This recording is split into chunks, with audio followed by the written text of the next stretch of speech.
Hi student, कैसे हैं आप। आज मैं आपके लिए रिफ्रैक्शन ऑफ लाइट का एक नया टॉपिक लेकर आया हूँ, लीनियर मैग्निफिकेशन।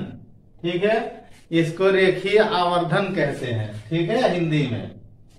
इसमें देखो स्टूडेंट, हमने एक कॉन्वेक्स लेंस का डायग्राम बनाया है और इधर इमेज है और इधर ऑब्जेक्ट है, यानी इधर प्रतिबिंब है, इधर वस्तु है। ठीक है, तो प्रतिबिंब और वस्तु की लंबाई का अनुपात रेखीय आवर्धन कहलाता है। ठीक है, the ratio of the height of image with respect to height of object is called linear magnification. It is denoted by small m is equal to height of image upon height of object।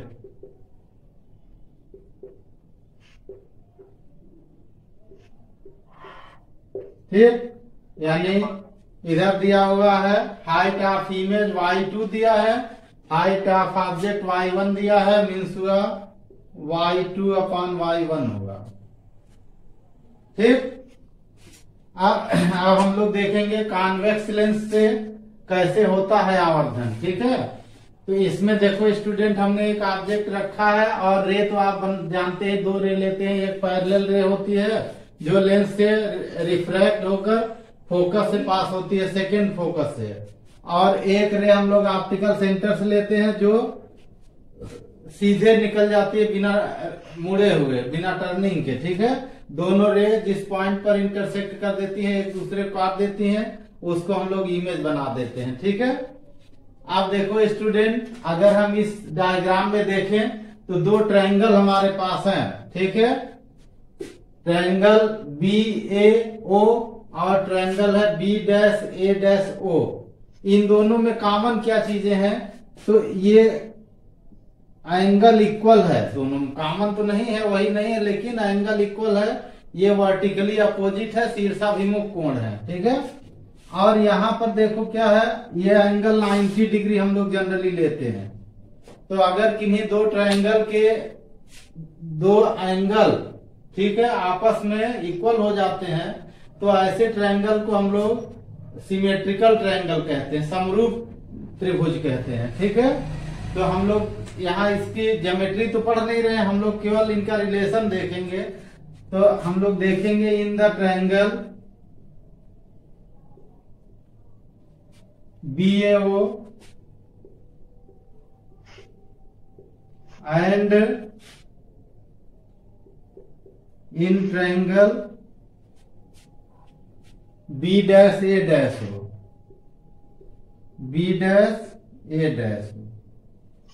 ठीक है, आप देखो student, ये हमने एक कोण का sign बनाया, इसके सामने की साइड कौन है, y1 है। फिर तो यानी हम इसको लिखेंगे AB अपॉन, इसकी दूसरी साइड हम लोग बेस वाला लेते हैं AO। दूसरे ट्रायंगल में अगर वैसे ही हम ले लें तो A'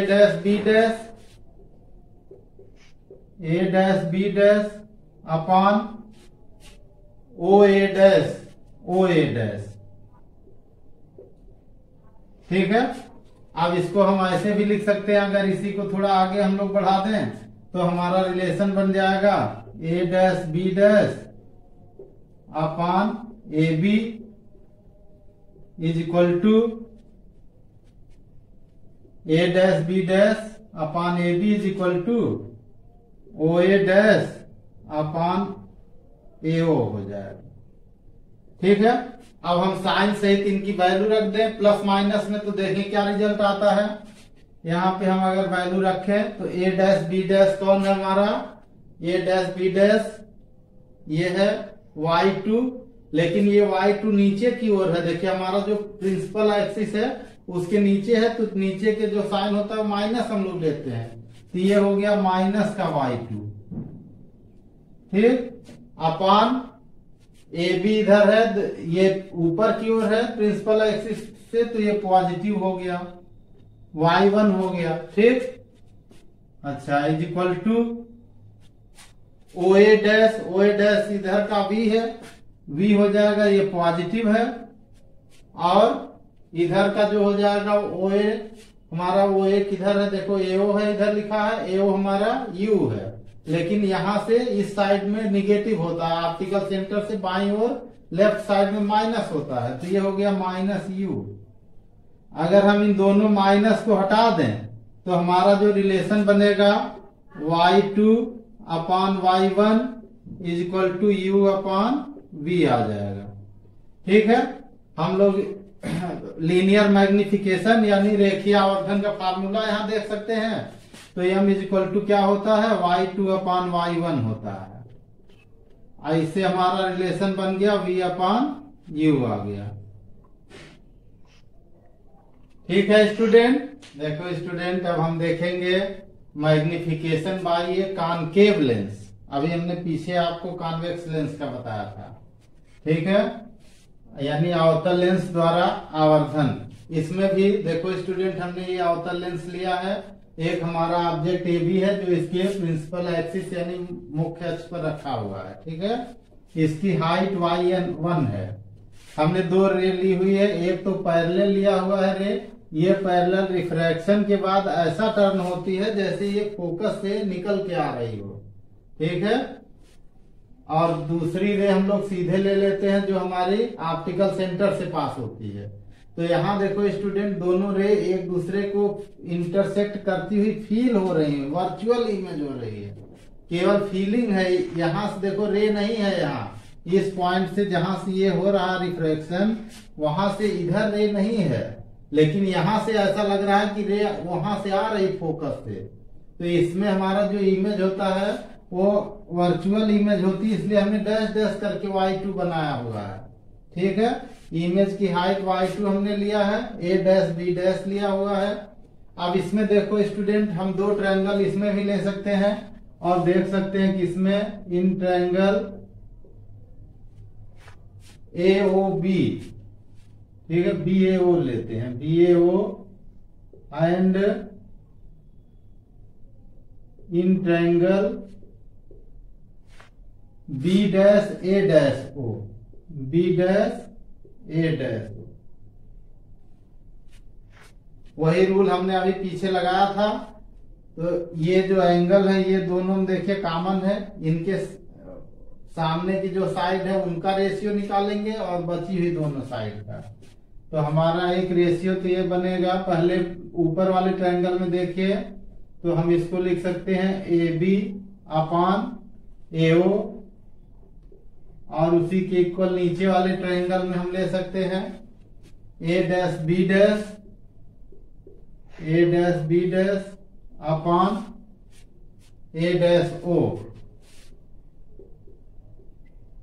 यहां से हम लोग फिर वैसे ही बनाएंगे A dash B dash upon AB is equal to A dash O upon AO। ठीक है, अब हम इनकी वैल्यू रख दें। देखिए तो ये हमारा प्रिंसिपल एक्सिस है, y1 y2 दोनों इसके ऊपर है। तो जब दोनों ऊपर है तो y1 और y2 दोनों पॉजिटिव होंगे, y2 अपॉन y1 हो गया। इधर देखिए अब ऑप्टिकल सेंटर से लेफ्ट साइड में हमारा OA डैश भी है, A डैश O, और AO भी है, दोनों ऑप्टिकल सेंटर से लेफ्ट साइड में, तो दोनों माइनस हो जाएंगे। ये हो जाएगा माइनस का V, ये हो जाएगा माइनस का U, यानी माइनस माइनस कैंसिल हो गया, y2 upon y1 is equal to B upon U हो गया। ठीक है, इससे हम अब यहाँ हम लोग देखें लीनियर मैग्निफिकेशन यानी रेखीय आवर्धन क्या होगा। तो m is equal to y2 upon y1 होता है। ठीक है, y2 अपॉन y1, और ये किसके इक्वल है, B अपॉन U के इक्वल है। ठीक है, तो स्टूडेंट अब हम देखेंगे relation between U, F and M। ठीक है, यानी U, F और M में क्या संबंध है। U क्या है, हमने बताया कि U होता है हमारे वस्तु की स्थिति लेंस से। ठीक है, F है फोकस दूरी और M है रेखीय आवर्धन। U यानी हमारा हुआ position of object from lens, और F है focal length of the lens, और M हमारा हुआ लीनियर मैग्निफिकेशन। ठीक है, तो अभी हमने आपको बताया formula for linear magnification. Formula for linear magnification.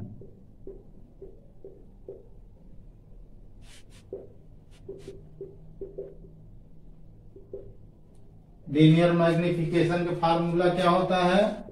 m is equal to y2 upon y1 is equal to v upon u। ठीक है, y क्या है? y है हाइट ऑफ इमेज, u क्या है? हाइट ऑफ ऑब्जेक्ट, और y1 height of object, y2 height of image, और v और u तो आप जानते हैं पोजीशन ऑफ लेंस।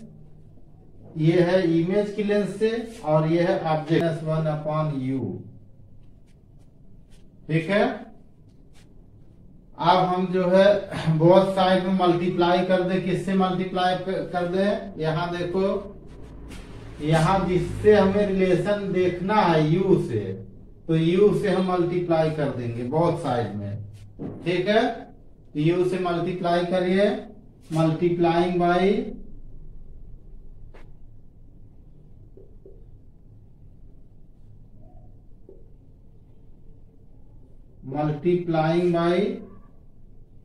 u। ठीक है, u से मल्टीप्लाई करिए, बोथ साइड मल्टीप्लाई कर लीजिए, तो ये आ जाएगा u upon f is equal to u upon v आ जाएगा, और माइनस का आ जाएगा 1। ठीक, u से मल्टीप्लाई कर दिया हमने, तो u अपॉन f आया, यहाँ u अपॉन v आ गया, और ये u अपॉन u हुआ तो 1 हो गया। ठीक है, अब यहां से देखो 1 को उधर कर दो, तो 1 इधर जाकर प्लस हो जाएगा, तो 1 plus u upon f is equal to u upon v आया। ठीक है, यहां देखो एलसीएम यहां लेते हैं। ठीक है, एलसीएम यहां लेने पर हम क्या लिख सकते हैं? f नीचे आएगा ना, f ये आ जाएगा f plus u is equal to u upon v हो गया। ठीक है, या हम इसको ऐसे लिख सकते हैं v upon u is equal to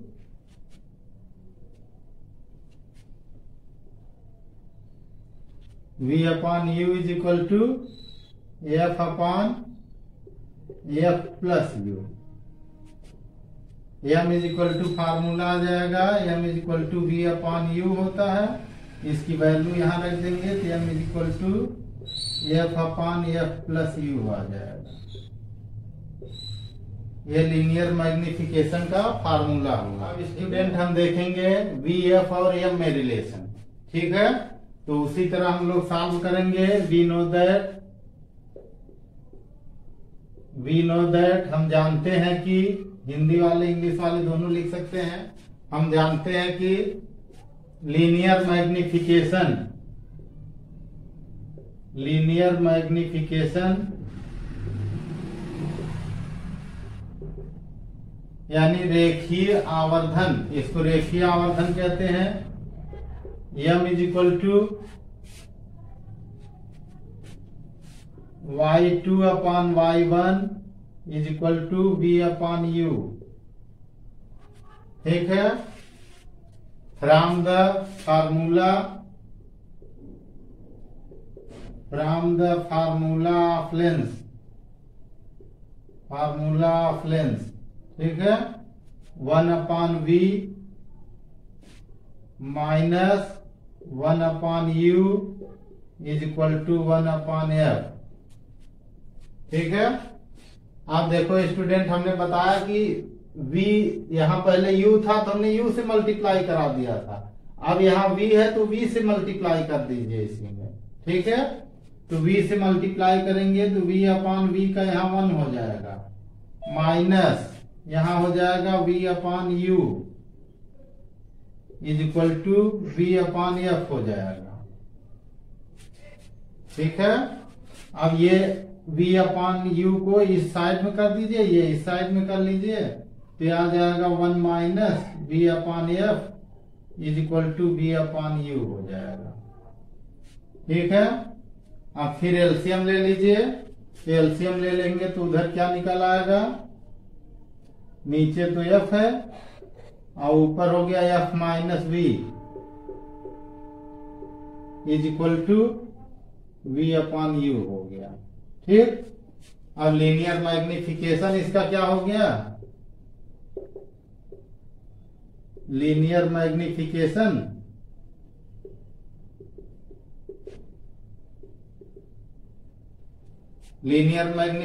कितना आ गया इसका, M is equal to V upon U होता है, उधर लिखा है, और इसकी वैल्यू उसके बराबर है तो इसको आप लिख सकते हैं M is equal to F minus V upon F.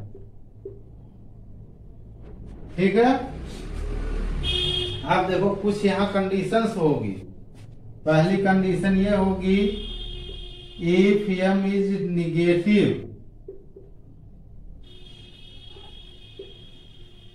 अगर एम निगेटिव है, ठीक है, यानी एम का मान ऋणात्मक है। इफ एम इज निगेटिव, अगर एम का मान ऋणात्मक है, देन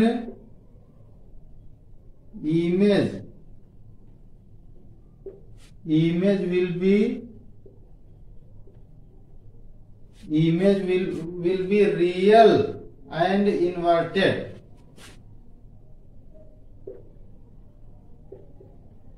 इन्वर्टेड एंड रियल। ठीक है, इसी का उल्टा होगा, इफ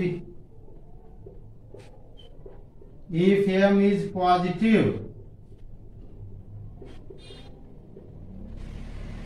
अगर एम हमारा पॉजिटिव है, ठीक है, ये एम यहाँ हमने क्या बताया, निगेटिव बताया, निगेटिव आएगा तो हमारी इमेज जो होगी इन्वर्टेड होगी, रियल होगी। और इफ एम इज पॉजिटिव, यानी एम जो है धनात्मक है, then image will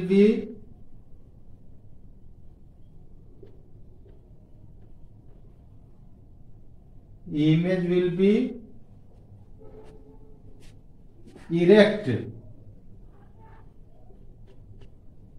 erect and virtual.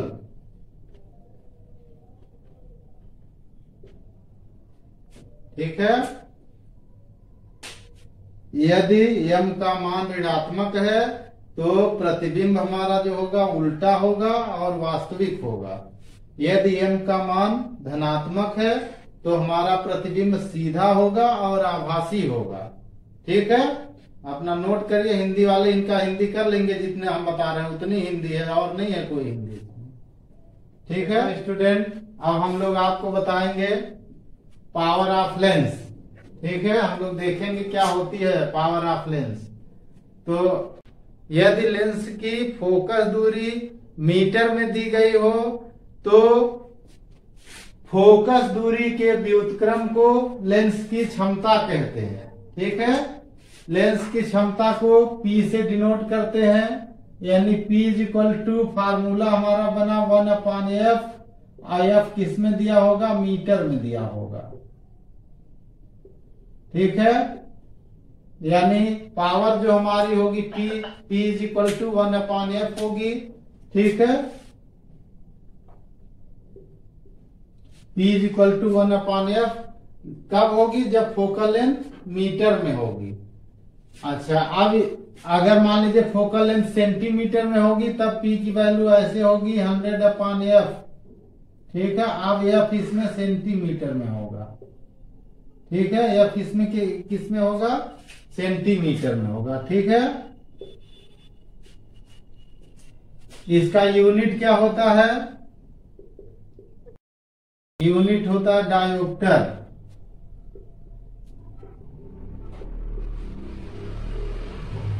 ठीक, हिंदी वाले लिख लेते हैं डायोप्टर।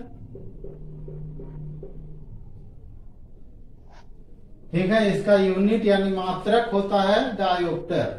ठीक है तो स्टूडेंट, अब हम आपको एक नया टॉपिक बता रहे हैं, combined focal length of two lenses in contact. संपर्क में रखे दो लेंसों के संयोजन की फोकस दूरी। अब इसमें देखो स्टूडेंट, ये दो थिन लेंस है, बहुत पतले लेंस है, ध्यान दीजिएगा इस बात पे, बहुत पतले लेंस हैं, यानी इनकी कोई मोटाइयां हम लोग किसी कैलकुलेशन में यूज नहीं करेंगे, ठीक है। और दोनों लेंसों के ऑप्टिकल सेंटर हमने लिखे हैं, एक का हमने ऑप्टिकल सेंटर वो लिखा है, दूसरे का वो डैश लिखा है। पहले लेंस को हमने L1 लिखा है, दूसरे को L2 लिखा है। तो इनकी फोकल लेंथ भी F1 F2 होंगी, वो हम बाहर लिखेंगे जो है। यहाँ देखो ये पॉइंट ऑब्जेक्ट है, बिंदु स्रोत, ठीक है, जहां से एक किरण पहले लेंस पर पड़ती है, ठीक है। अब इस किरण का यहाँ अपवर्तन होता है और अपवर्तन के बाद ये किरण सीधे जाती है ऐसे। अगर ये दूसरा लेंस ना होता तो ये आई डैश पर फोकस हो जाती, यानी पहले लेंस के लिए यह वस्तु है और दूसरे के लिए और उसके लिए ये ऑब्जेक्ट हुआ पहले लेंस के लिए। यहां से जो रे इंसिडेंट हो रही है लेंस पर, उसका रिफ्रैक्शन हो रहा है। आफ्टर द रिफ्रैक्शन, ये अगर ये हमारा सेकेंड लेंस ना होता यहाँ पे, तो पहले की इमेज यहाँ पर बनती, यानी पहले के लिए ये इमेज हुई और ये ऑब्जेक्ट हुआ। लेकिन बीच में आ गया दूसरा लेंस, तो दूसरा लेंस यहाँ जो इमेज पड़ रही थी, इस इमेज को रिफ्रैक्ट करके आई पर कर देता है, यहाँ पे इमेज बन जाती है, ठीक है। तो ये हमारा इनिशियल का U हुआ, ये फाइनल का V हुआ, और हमने V डैश मान लिया जो हमारी इमेज जो है पहले लेंस से बन रही थी, उसके लिए हमने डिस्टेंस V डैश ले लिया, ठीक है। अब देखो लेट फोकल लेंथ माना, ठीक है, focal length of the lenses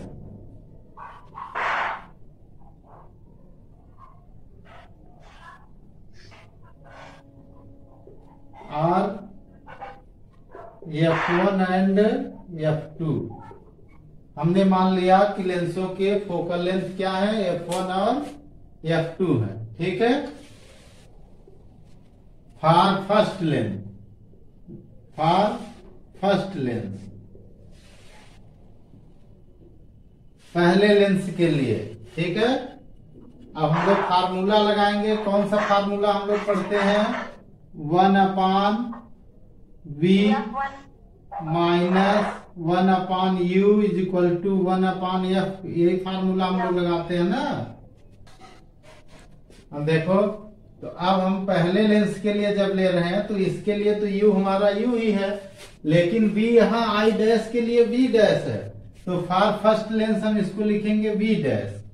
और फर्स्ट लेंस की फोकल लेंथ हमने क्या ली हुई है? F1, तो लेंगे F1। ये हमारा हुआ फर्स्ट रिलेशन हुआ, ठीक है। अब हम लोग फॉर सेकेंड लेंस देखेंगे। फॉर सेकेंड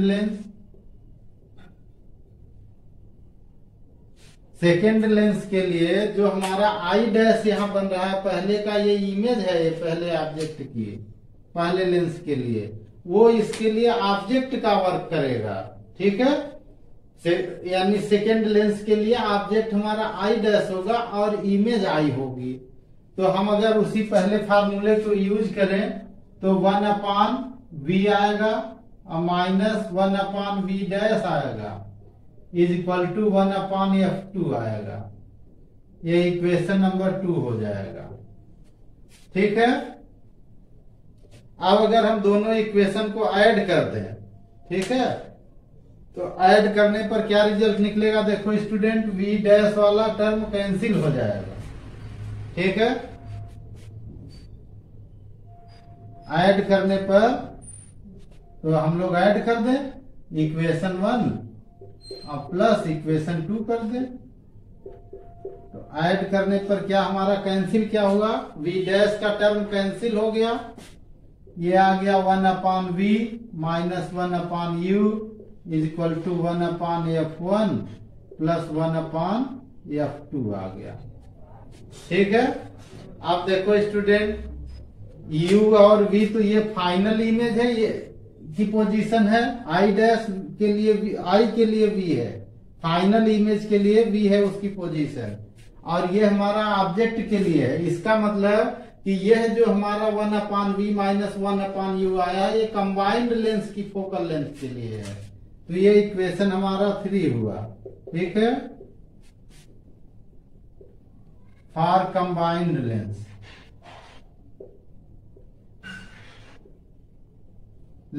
ठीक है, ये फोकल लेंथ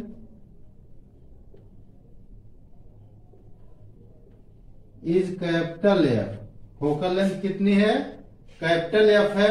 तो हम इसको यहाँ पे फार्मूले में पुट कर दें अगर, तो 1/v माइनस 1/u को 1/f रख दें, तो हमारा फार्मूला हो जाएगा 1/f is equal to 1/f1 plus 1/f2 हो जाएगा। यानी अगर हम दो लेंसों की कंबाइंड फोकल लेंथ निकालना चाहते हैं तो हमें इस फार्मूले का यूज करना पड़ेगा, फार्मूला नंबर 4 का।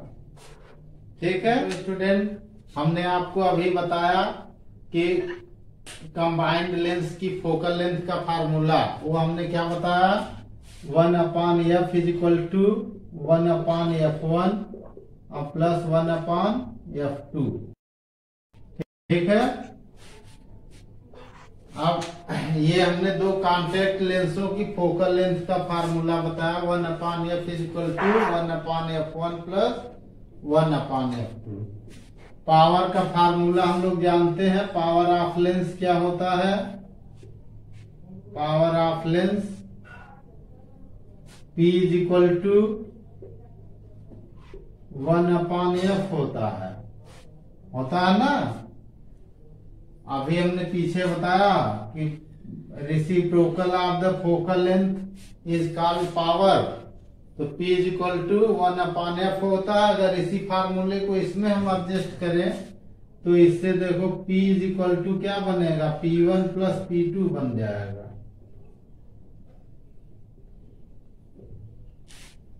पहले के लिए देखिए 1/f का क्या हुआ, P हो गया, 1/f1 का क्या हुआ, P1 हो गया, 1/f2 का क्या हो गया, P2 हो गया। ठीक, तो इसी से आप देखिए पावर की जो रिलेशन बनती है P is equal to P1 plus P2 बनेगी, यानी दोनों पावर आप ऐड कर लेंगे। ठीक है, जब कांटेक्ट में लेंस रखेंगे तो उनकी पावर ऐड हो जाएगी, उसके हिसाब से आप अपना कैलकुलेशन